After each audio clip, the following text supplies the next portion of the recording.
Well, welcome everybody. I'm thrilled to have you all here to join us, and I'm thrilled to have this amazing panel here. Tino was just saying we have a tough topic to discuss, so we'd better at least look our best and smile a lot. So we'll do that. I'm sure everyone here already knows Tino Cuellar, but he is our 10th president of Carnegie, the Carnegie Endowment for International Peace, where I also work. He's also a former justice of the Supreme Court of California, and it's worth remembering that California is bigger than most other countries, or many other countries at least. He's served in 3 presidential administrations. He led the Stanford Freeman Spogli Institute for International Affairs and co-directed CSAC, the Center for International Security and Cooperation, and has been a professor at Stanford for many years, even while he was a justice, because he cares so much about the scholarship and the teaching. And currently he's serving on the State Department Foreign Affairs Policy Board and chairing the William and Flora Hewlett Foundation Board. So Tino is a man of many, many hats, but started his career looking at terrorist financing and the financing of many illicit non-state actors and how they work and function kind of internally. And we're thrilled to have him here. Beatriz Magaloni is also joining us from California. She is a non-resident scholar at Carnegie, and we're thrilled to have her in my Democracy, Conflict, and Governance program. At Stanford University, she directs the Poverty, Violence, and Governance Lab, which does just immense and amazing work in Mexico, Brazil, and other places, really looking on the ground at how you fix some of these tough problems. And she's also the Graham H. Stewart Professor of International Relations at Stanford. Her cutting-edge research on non-state actors in conflict in Latin America has won her a whole host of awards. I'm not going to get all the names correct, but I know she got a big one for her book, Voting for Autocracy, another for her articles, and this year won the Stockholm Prize in Criminology, which is a really big deal. So Beatriz, so glad to have you. And Daniel Byman has been someone I've admired in this field for many, many years. He's director of security studies at Georgetown University. He's also a professor there, previously vice dean of their School of Foreign Service, now a senior fellow at CSIS. He serves on the State Department's International Security Advisory Board and previously served on the professional staff of the 9/11 Commission. He's worked with the US intelligence community and has done just decades of work on non-state and terrorist actors globally. And that's culminating in his most recent book, Spreading Hate, which is on the white power movement and how it's gone global. And I'm Rachel Kleinfeld. I'm a senior fellow at the Carnegie Endowment for International Peace. I've long worked on democracies facing threats and needing to improve, whether those threats are political violence or the relationships between state and non-state actors. And like Dan, my work had always been global and comparative and took an unexpected turn toward the US, given that I study troubled and violent democracies. That is not a good thing. And so this issue is both globally important, cuts very close to home for some of us, and there's a lot to discuss. So I'm going to jump into the conversation. And once we've gone for about half an hour, I'll welcome questions from the audience. Please send them in anytime. You don't have to wait for the end. Just keep sending questions. We'll get to as many as we can. And I'm going to just jump right in. So I want to set the stage. There are a large number of types of non-state actors that are enacting significant harm. We've got gangs in Haiti that have taken over the government. We have ISIS, which just enacted yet another major terrorist attack in Russia. We have all of the cat's paw organizations that Iran has been running in the Middle East, violent drug gangs, you name it, and then militia groups and so on here in America. So we've got a lot of things to deal with, and I want to get on the table a number of them. So we have a couple of images in our heads as we're thinking through the problem. So Beatriz, I'm going to turn to you first. Drug gangs have been terrorizing Latin America for many years. It's the area with the highest rate of violence, highest rate of homicide on the globe, but its homicides are actually higher than the war violence in many parts of the world. El Salvador's autocratic leader has gained enormous popularity. I think he and Narendra Modi are vying for the most popular leaders in the world because he managed to fight these drug gangs in a very autocratic way. Ecuador just invaded Mexico's diplomatic haven in order to get a vice president that they thought was tied to the drug gangs. So can you talk a little bit about how the drug gangs are affecting the politics of Mexico and Central America, and how they're being dealt with? Yes, Rachel, unfortunately, drug gangs need cooperation from the government. So there are many ways in which they relate to the government. Sometimes it's in a very confrontational way, when the government declares war on them, for example, through the militarization of security. But often they prefer to cooperate or collude with governments, because what they are really seeking is to enhance their illicit activity. So the cooperation with the government allows for intelligence, protection, and ultimately impunity. So one of the main problems and difficulties in really doing policies that work is that inherently the presence of drug gangs weakens governments because of this mechanism. And one of the questions that we need to understand is why they want to, for example, even local governments, municipal governments in Mexico, this year has been the year where more candidates have been killed and threatened in elections. So a question is, why would cartels want to capture these small municipal governments? And to understand that, we need to see cartels as a model of criminal diversification. They no longer only focus on drug trafficking, but they focus on looting natural resources, mining, and they have a really wide range of activities, including extortion of illicit businesses, for example, avocados, berries, you name it. Every business that generates profits might be really target to the cartel. So capturing local governments allows them to diversify this portfolio of criminal activity, and that makes politics very very violent and also vulnerable.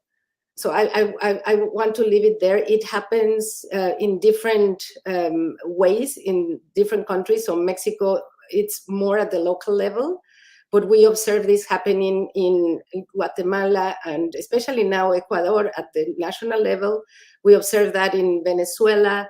So it varies the capacity of these criminal groups to penetrate the state, also as a function of state, how strong the state is. I want to pull a thread there. I'm going to save it for later, but I just want to mention it now to put it in people's heads that you basically said the longer these diversified companies that act in illicit manner and violent manner are allowed to continue, the more it rots the state. And yet when the state tries to fight them, that's when you tend to get violence. And so I want to pull that thread later, but I'll just leave it for now. Dan, I want to turn to the Middle East. Obviously, a lot of folks are talking about the Middle East. It's often a very narrow conversation. And some of the longer standing challenges have gotten lost. The US has kind of moved on from the global war on terror. You don't hear it very much. And yet the groups that we used to fight at that point have been wreaking havoc across the Sahel and really affecting Africa and Northern Africa, such as the recent spate of ISIS attacks. So can you help us understand where this Middle Eastern terrorist threat, including North Africa, is going, what effect it's having on states and on the lives of actual people? So first of all, Rachel, let me begin by thanking you and everyone for having me here. It's a real pleasure to be on this panel. When we talk about the Islamic State or the remnants of Al-Qaeda, I do think it's important to begin with recognizing some of the real accomplishments. The core organizations have been hit very hard. Their ability to do transnational attacks is diminished. And this has been real success. However, as your question indicates, the success is not complete. And often what we've seen is a displacement of these groups, where they've been able to latch on to what previously had been local conflicts and give them at least some flavor of an international jihadist cause. And so we often see states that have been in crisis for a while, like Nigeria, for example, have the nature of the crisis change. And as a result, the targets change and the people who suffer change. But we are in particular seeing the Islamic State and Al-Qaeda have some success in sub-Saharan Africa and also the Maghreb, as you mentioned. And this was an area that certainly has had plenty of problems in the past, but now has this additional problem of jihadist-linked groups. I would say here the suffering is really linked to civil wars. And to me, when we often use the word terrorism, that is appropriate for these groups. But that suggests a limited set of attacks as opposed to the near daily carnage that is involved when you have these large scale civil wars in which thousands, at times tens of thousands or even more people are killed. And so while I think the actual international terrorism threat from these groups has shrunk, we should really not underestimate it. In fact, should pay far more attention to the civil war impact. And Dan, I just want to follow up a little bit. Usually when we think of civil war, we think about fighting over territory. Beatrice has talked a little bit about how these diversified violent groups in Mexico and so on are fighting for local governance control, but not exactly the same. Tell me a little bit about first of all, whether it's an ideological threat or whether this civil war threat is really something else. That why are folks fighting under the banner of ISIS if it's a civil war situation? So it's a number of different factors coming together. The civil wars often predated even the existence of ISIS. They've been around for a while. You've seen, tremendous conflict in many of the countries that suffer ISIS-linked conflicts today. However, the nature of the fighting has changed because of the ISIS link. This is a group that rejects boundaries among Muslim states. So it is often trying to govern territory, but not necessarily a specific territory. If you will, it's kind of a rolling state where it might control territory into neighboring states, and the particular balance of what it controls may shift, and it will expand or shrink depending on the local military situation. So it is fighting for territory, but not in a traditional sense of trying to control the capital or otherwise seize control of the government. And it's actually perfectly content in many ways with a high degree of local governance. Why people join this? There aren't great answers to that, but I'll give you a few. So one is simply that many of the previous ideologies have become exhausted. That whether it's fighting in the name of, of communism or fighting in the name of an ethnic group, that these have devolved into groups that really have just become thuggish, that lack any true political core and are just much more criminal groups. The Islamist groups tend to provide law and order. Now, I would stress it's a brutal form of law and order, but nevertheless, for populations that have suffered tremendous civil wars, that's very attractive. And then, of course, there is a Muslim identity that has become more salient in many countries. And the Islamic State, in particular, has had an energizing effect on many young people. And so there is some genuine attraction to what it represents. Thanks so much, Dan. Tino, I want to ask you the kind of we would say you're the cleanup hitter here, and if it was a baseball crowd, we've laid out some forms of violent criminal terror, of more ideological terror, and you obviously started your career in Haiti, where we're seeing those forms of gangs. My own work deals with a lot of the non-state actors in America that are spreading violence.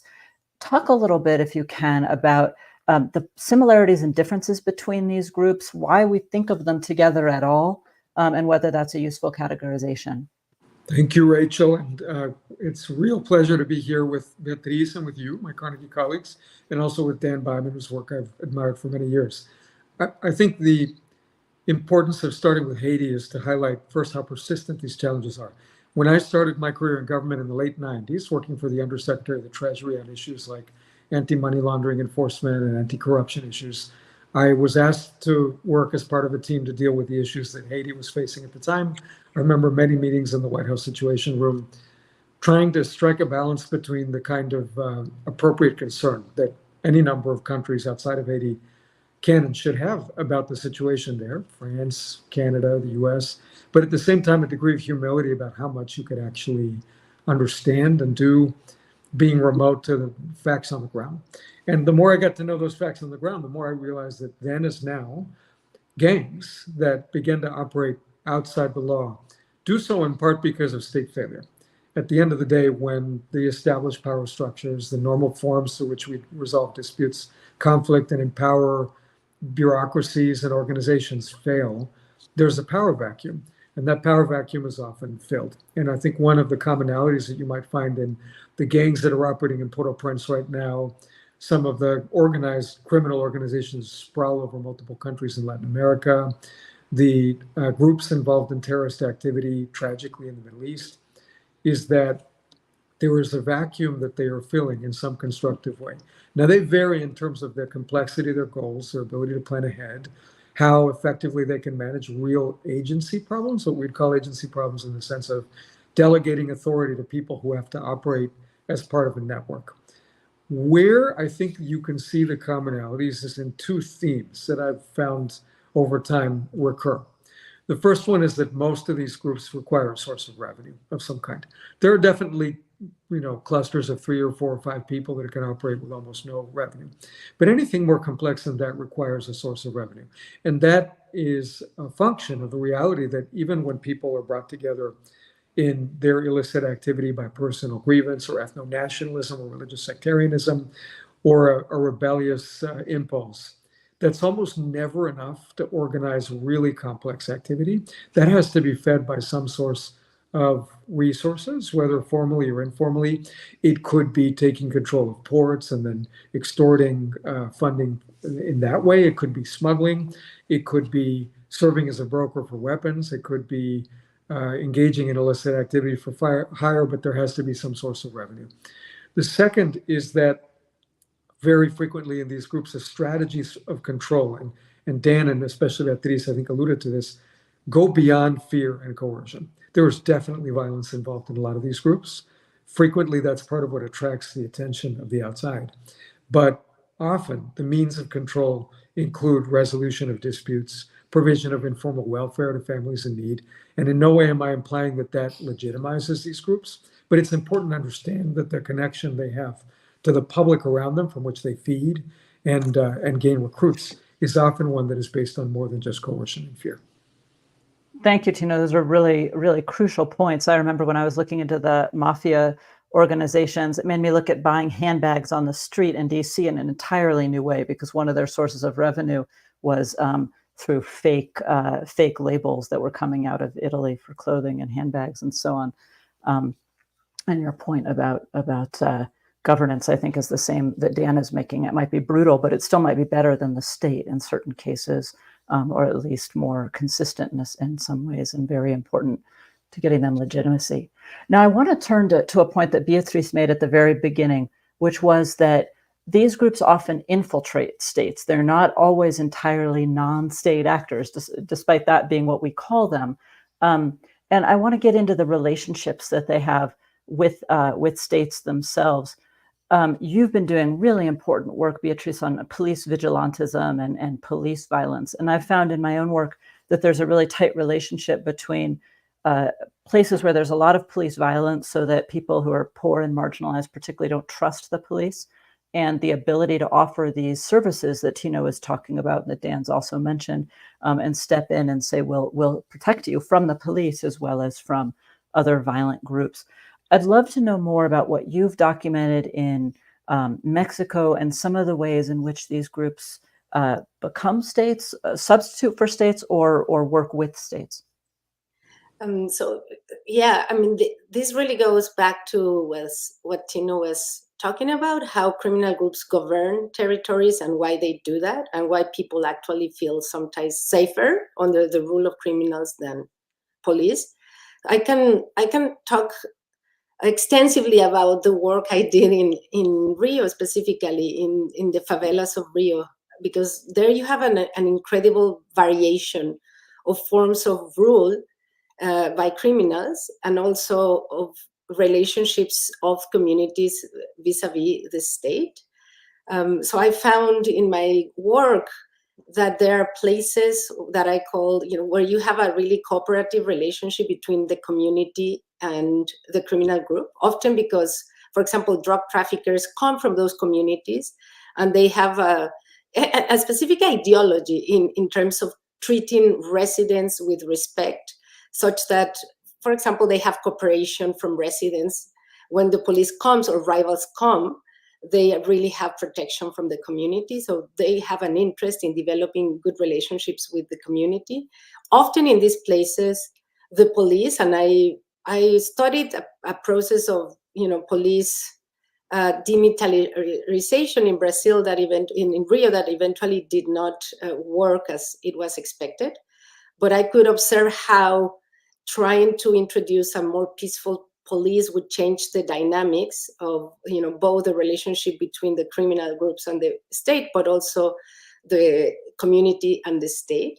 So one of the big findings there is that, one, when criminal rulers were more effective than the police that came to try to solve the problem of order, in enforcing order, Tino mentioned conflict resolution, and that's very important in cities where the state is not there, but also often welfare delivery.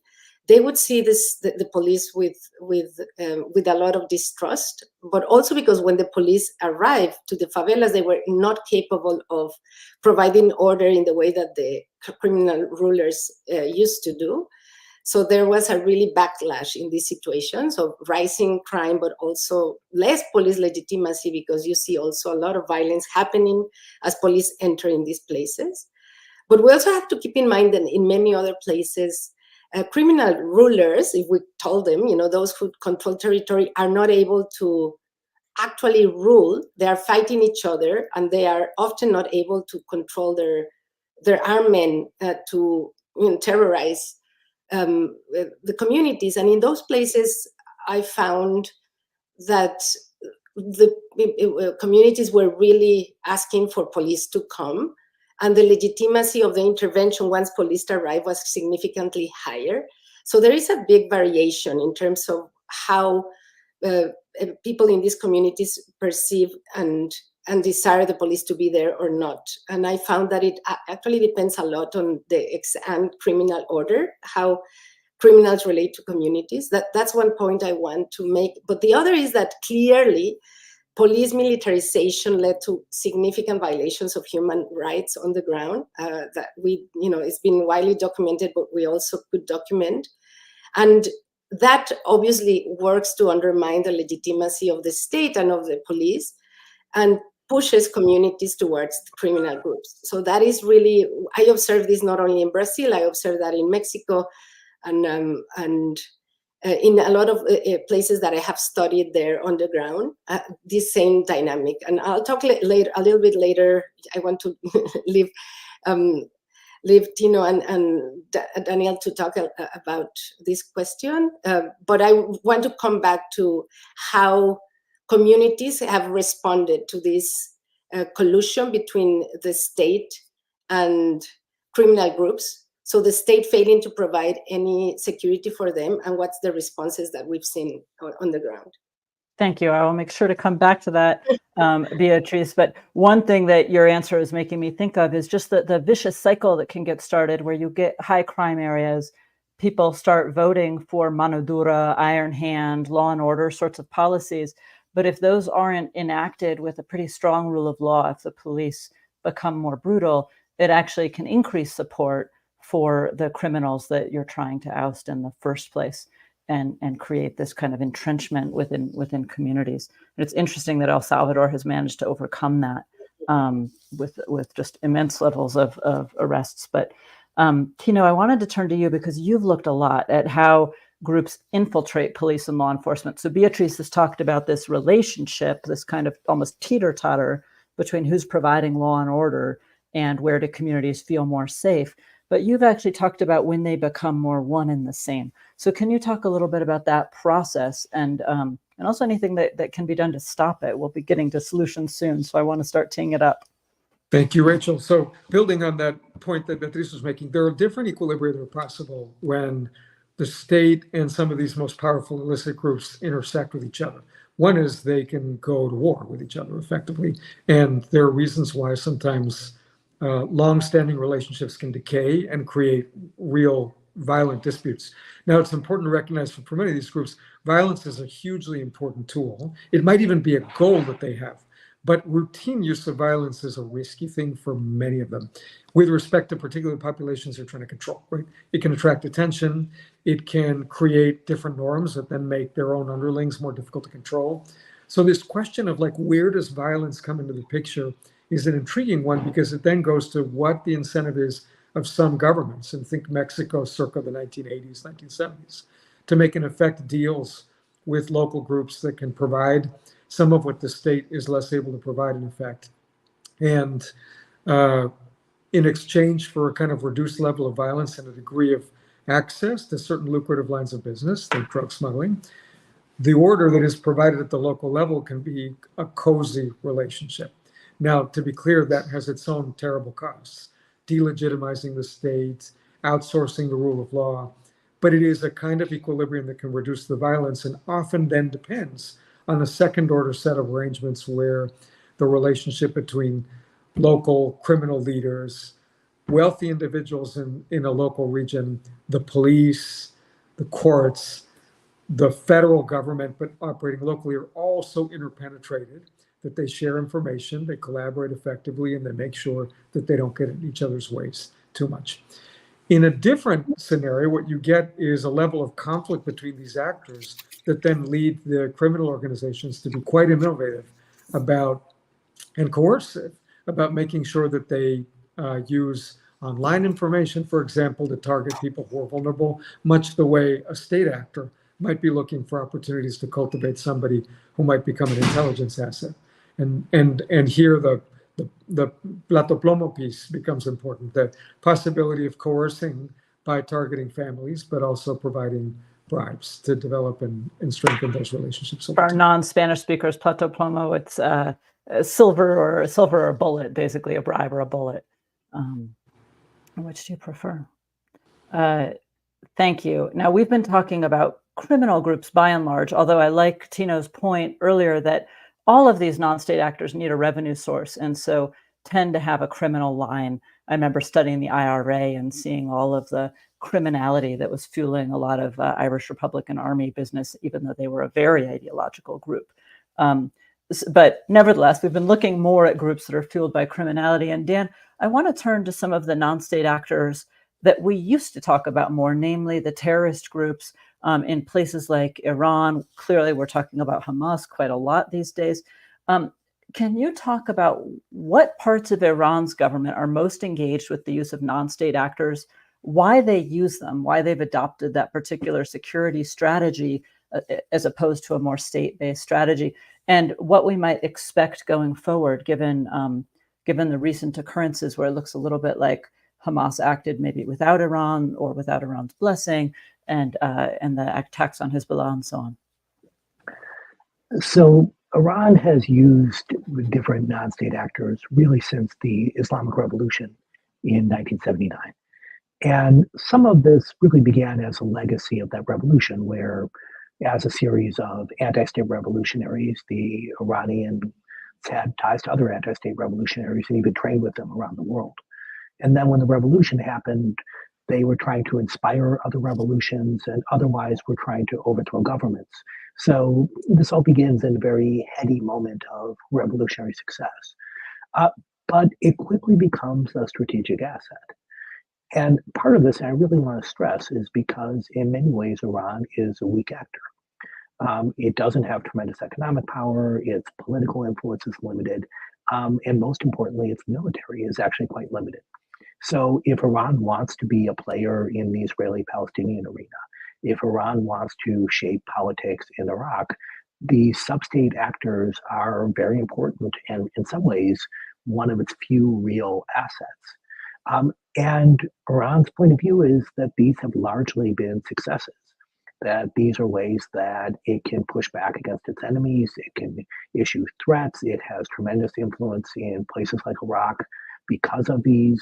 And even if you look at October 7th, Iran certainly, at least as far as we know, did not directly authorize the attacks, but it funded, it trained, it armed a number of these groups. And whether it's the Houthis or Hezbollah, and of course, especially Hamas, they've really reshaped the region. And a year ago, we were talking about regional normalization, possibly even between Saudi Arabia and Israel. When Iran was mentioned in many circles, it was in the context of its support for Bashar al-Assad and the brutal Syrian regime. And now the discourse is about Israeli atrocities in Gaza. It's about US support for Israel. And that's a tremendous strategic success from Iran's point of view. And a lot of that is due to its use of non-state actors. You know, it's true, Dan, that they give tremendous bang for your security buck for weaker states. I remember as a kid looking at the American Revolution. I'm going somewhere with this, not going totally off tangent. Looking at the American Revolution, thinking, oh, those gallant revolutionaries, totally outgunned, and yet they fought off Mother England and created an independent state. And now, having studied terrorism for so long, I think, well, gosh, terrorists almost always are able to undermine the states they're fighting for a very long time. They might not win, but the attrition is actually very difficult to fight off. It's a really tough, cheap strategy to fight for a state. We have only a couple of more minutes before I want to open it up to our audience. Please, audience members, send in questions, and we will get to you in about 5 minutes. But I want to turn for just a moment to solution sets and how we can deal with these. Tino, I think I'm going to turn to you first, because you've been a justice on the California Supreme Court, where some of these cases reach you in terms of fighting foreign drug gangs and criminal actors in the United States. Obviously, we're facing a moment when the headlines in the US about infiltrating Mexico militarily or arming our border have become real political fodder. What do you think the US could be doing or doing better to curb the reach of some of these groups that are operating so close to home? I think it starts with being savvy about the dynamics of these groups and what drives them and what tools they need in order to thrive. So to my mind, there are at least 3 implications from that. The first one is that strategies that involve controlling physical territory, like let's take this neighborhood and clear it from these particular actors, whether it's a neighborhood in a blighted city in North America or some part of a portion of a metro area in Latin America, are really not likely to work by themselves, because what makes these groups succeed is not their physical control of territory. It's the networks of skill sets and human capital, sources of revenue, their ability to provide. So you can often end up in a situation where it becomes whack-a-mole, to use a term that doesn't quite capture the nuances. But that's sort of point number 1. Point number 2 is revenue means intelligence, and it means information, and it means some nuance with respect to who's doing what to support whom. And targeting those sources of revenue is helpful, in particular if it can be done in ways that sow distrust inside the organization, creating a sense that when you're dealing with somebody and when flows of money are promised, they don't always materialize, or when an individual is saying that something will happen in exchange for particular payment, it doesn't happen. These agency problems are really complex inside these networks, even ones that look extremely cohesive by dint of shared ideology. And I would not underestimate that. And I think that if you trace what law enforcement and intelligence techniques have been helpful in disrupting these groups, they almost always involve some degree of a ratcheting up of distrust. And then last, I think it's important not to neglect the state failure piece, the extent to which these groups are able to operate in part because of the failure of particular actors that might be otherwise relied upon with more legitimacy to provide dispute resolution and social services. And Dan is really the expert here, but certainly if you look to Gaza, the failure of the Palestinian Authority is a piece of this puzzle. Just like in Latin America, the failure of successive governments in Central America creates these gaps that then get exploited. Thank you, Tino. That's a really interesting point about ratcheting up distrust that I don't think I've ever heard before, but it's a really valuable way of thinking about these groups. I remember studying militia groups in the United States, that they often fell out over fights over relationships, that people would basically start having relationships with other people's wives and so on, and it would cause a lot of turmoil. So this element of actual real people having to work together is an important one to think about. Now, we've looked from a kind of foreign policy perspective. How do you deal with these? Beatrice, you want to look from the ground up at how communities might be able to deal with these problems, particularly when the state is untrustworthy, whether they've failed or whether they've weakened themselves by building these collusive relationships.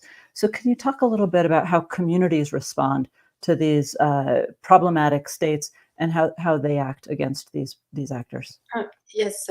So I'll take first a little bit of the institutional approach and then the community. Sorry, I was following on Tino's thread of thought, and I thinking from the perspective of national governments. I think the problem is that any solution requires long-term investments, And we don't tend to see that from politicians. So it would really require investing in having an institutional apparatus that works.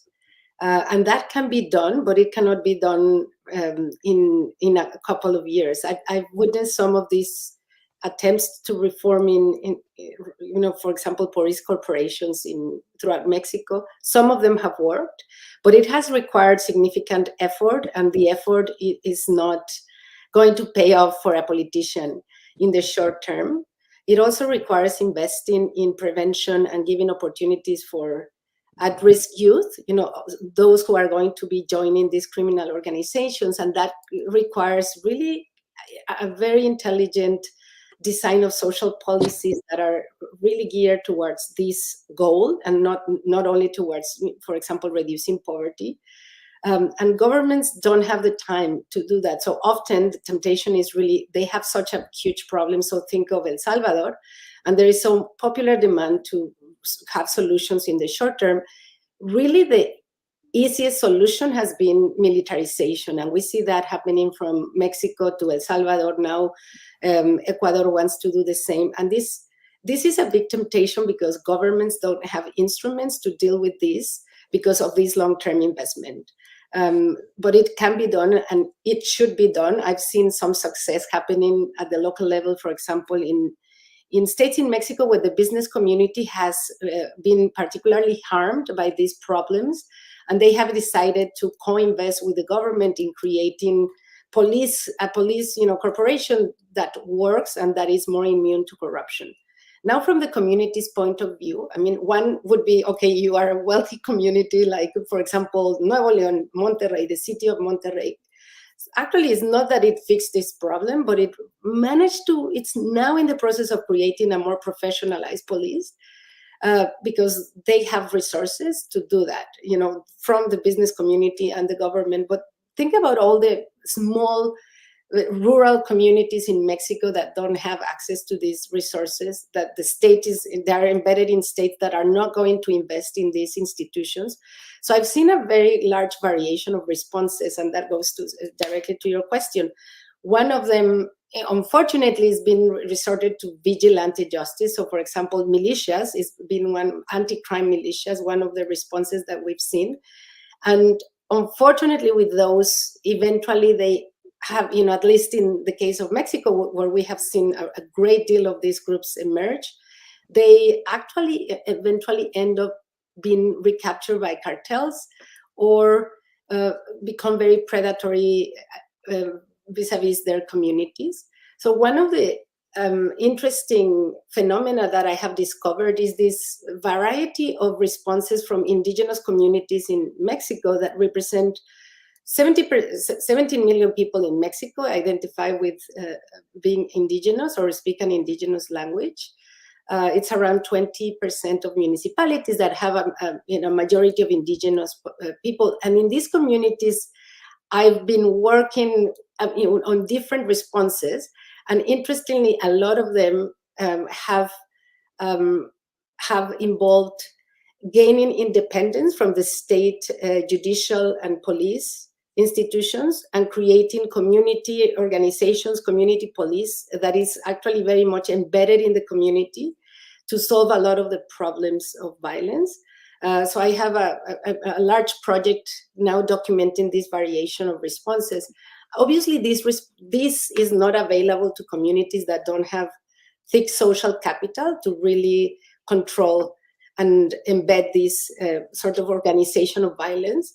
But it really raises important questions in terms of how communities and states can really bargain in terms of how, especially states that are weak, that are not going to be able to provide order in many of in vast areas of the territory, how can these resources be mobilized in more effective ways?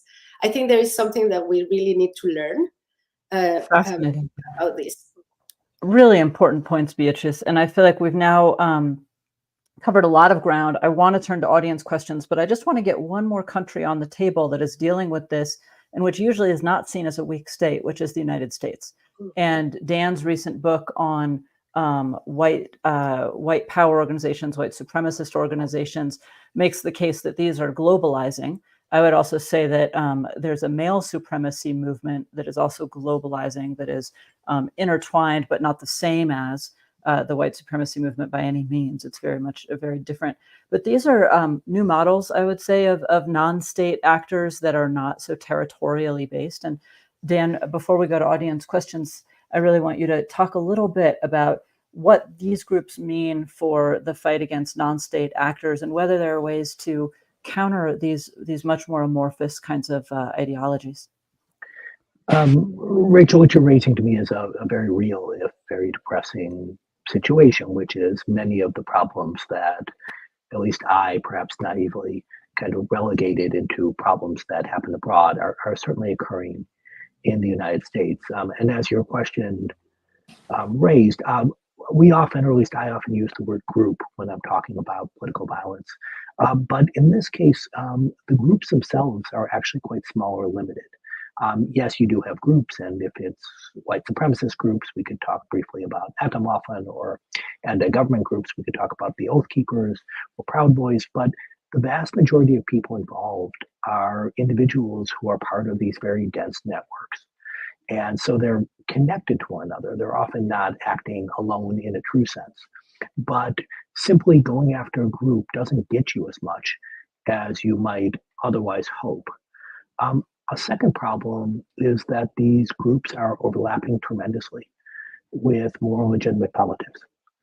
And these sorts of issues, when there are echoes in mainstream politics, such as, for example, anti-immigrant sentiment or anti-Muslim sentiment, make the harder for law enforcement to go after them. It creates resourcing issues and otherwise greatly raises the complexity.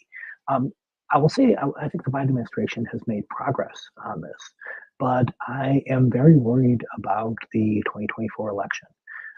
And as we start to get into this, especially if it's a very close election, there are almost certainly going to be claims that there was fraud, and this could occur at the state and local level as well as the national level. And I do worry about political violence in the name of election, having a free election.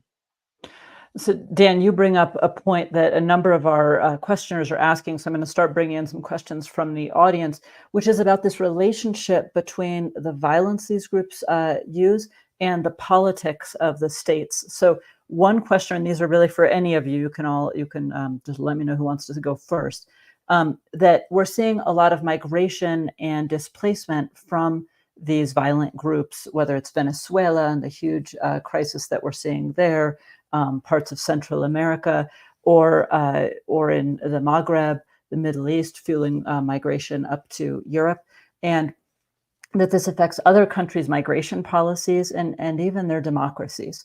And so, can you speak a little bit about how this violence is being dealt with through migration policy, if it is, and whether it's fueling part of the democratic backsliding? It's a tough question. Don't all jump in at once.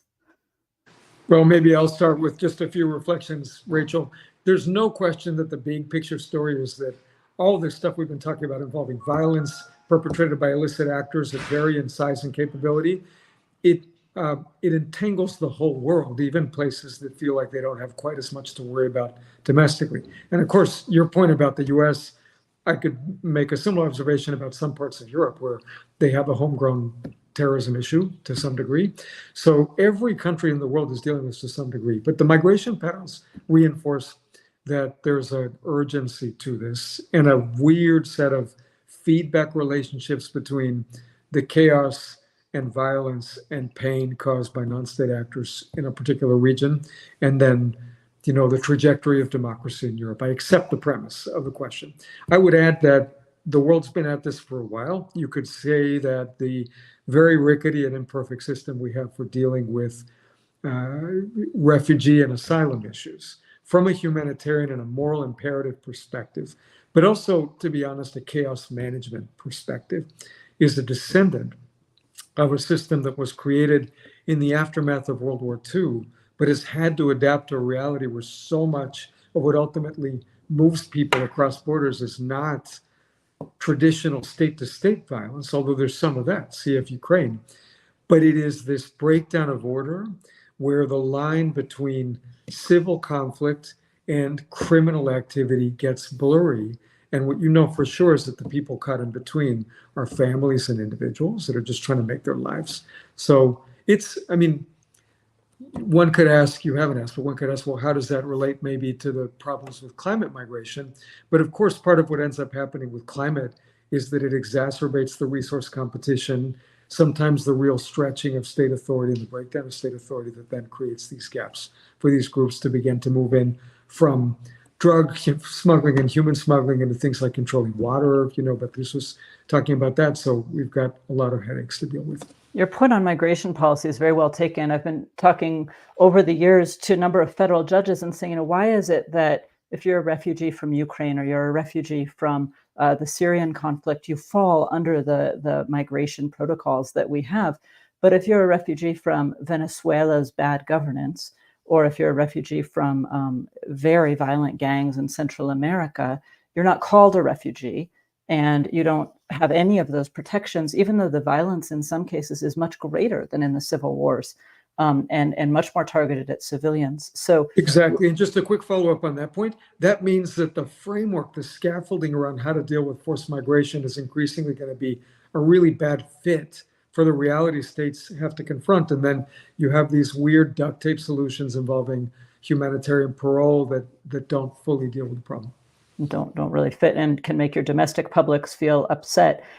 We have another question that I really want to get to because different people are asking it in different ways, which is what lessons can be learned from El Salvador, good and bad? They seem to have dealt with their non-state violence in a way that they're projecting to the world and to their people has been very effective. I have my questions about it, but I would love to hear some of your thoughts about the human rights violations, whether they've actually curbed the gangs effectively, whether that's a lesson that can be learned by other countries, and what good and bad can be taken away. Beatrice, you're the natural one to ask. Okay, so this is a very interesting and in a way problematic case because obviously there was a really huge problem with gang violence in El Salvador, and civilians, if I call them that way, because it's really almost a conflict situation, were really fed up of this. I know of studies that showed territorial control by the gangs that reduced complete mobility. So you had to, every aspect of your life is controlled by the gang that controls your territory. You have to pay for extortion. Everything that comes in and out is controlled by them. Very violent governance. And obviously, a lot of lives lost.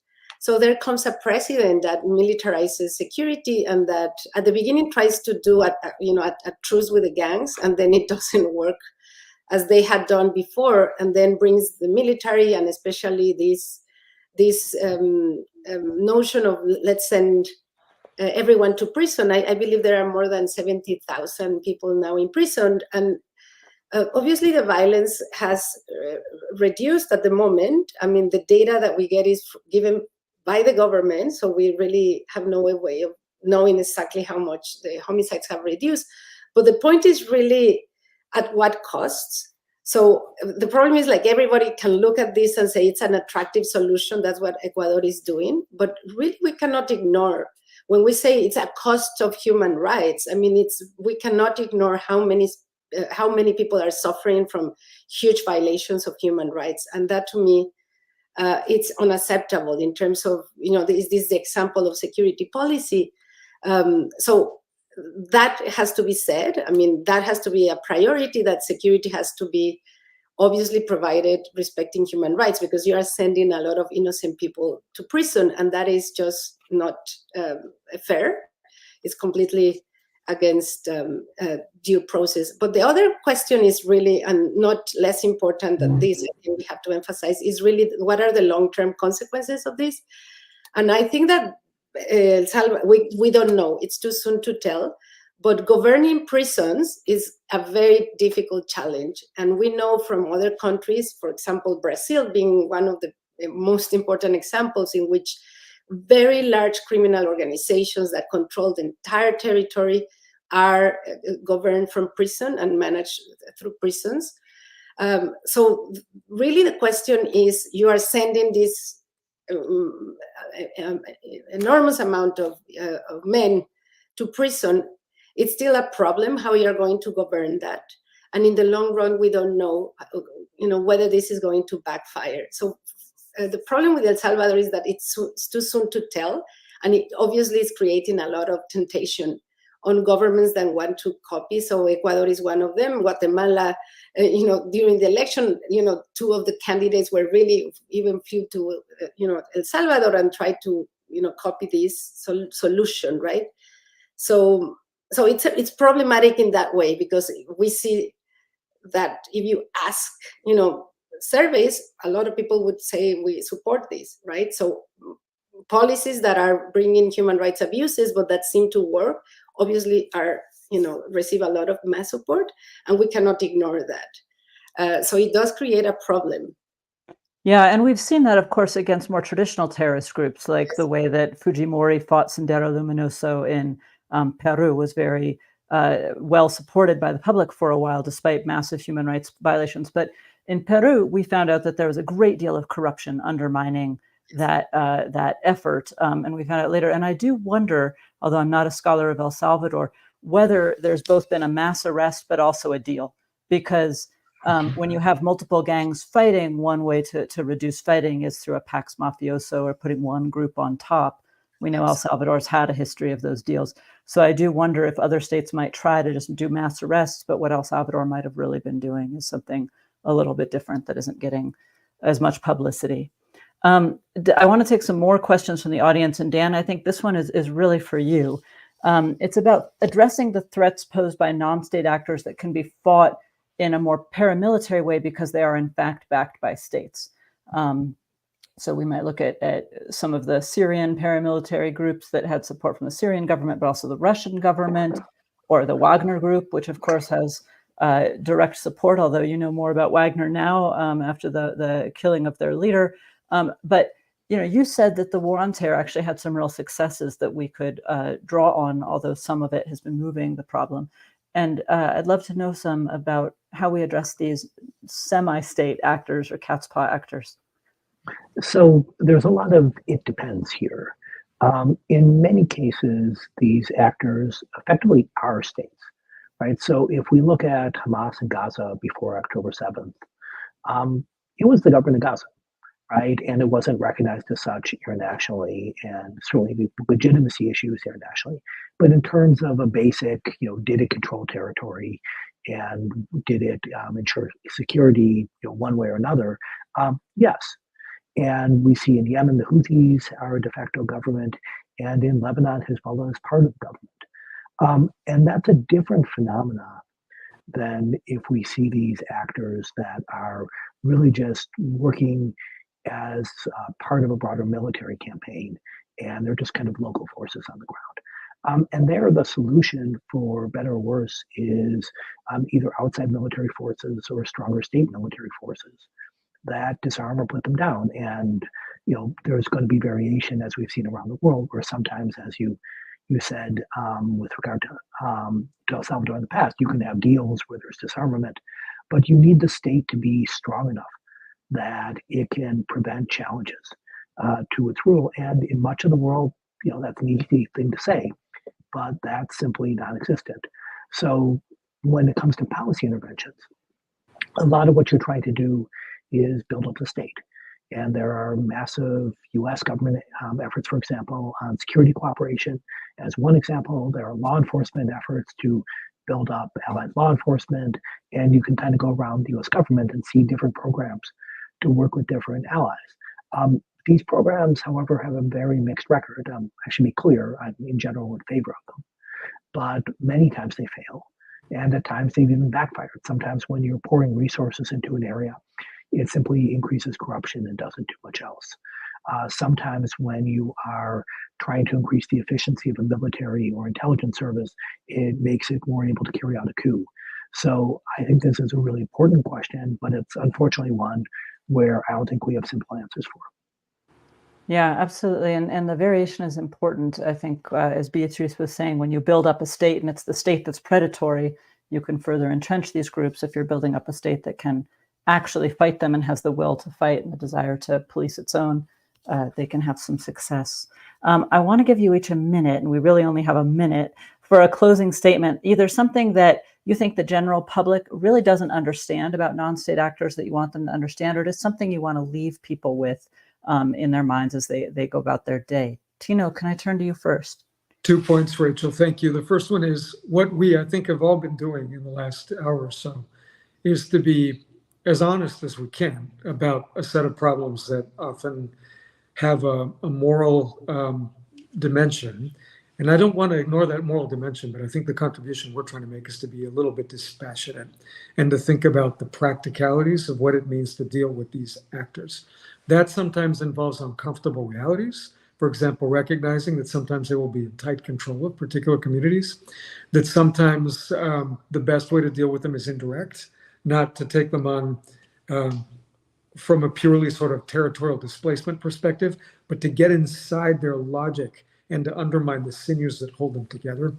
But in no way should anybody take away from that, and I'll speak for myself, but I think it's true of Beatriz and Dan as well, that we ignore the horror that they can create, the brutality that is implicit in what they do. And in some ways, it is that very brutality that I think motivates us in different ways to think hard about how do these groups operate, how they make alliances, how's technology changing, what they can do, and so on. The second point, very briefly, that I want to leave people with is near the end of our conversation, prisons came up. We cannot ignore how enormously important prisons are in this whole ecosystem, and it cuts in multiple directions. Obviously, one of the key tools that states do have to deal with these non-state actors is to take people off the streets and put them in confinement. But there are second-order consequences that are complicated. Oftentimes, people are socialized in prison and pulled into criminal networks that they were actually not a part of outside. That's not a reason not to send them there, but to understand the social dynamics of these institutions. But second, these groups, when they establish tight control of prisons, and that has certainly happened in the United States too, that is an enormously powerful source of leverage to affect what happens outside prisons. And you can understand why, right? Prisons are fortified environments from which you can run criminal enterprises. They also allow you to dole out chits and benefits to people who end up in prison. So our ability to understand how to deal with illicit actors effectively runs through being better at the science and the practicality and the institutional trade-offs of dealing with this really challenging space of confinement. Such a crucial point. Beatriz, last words.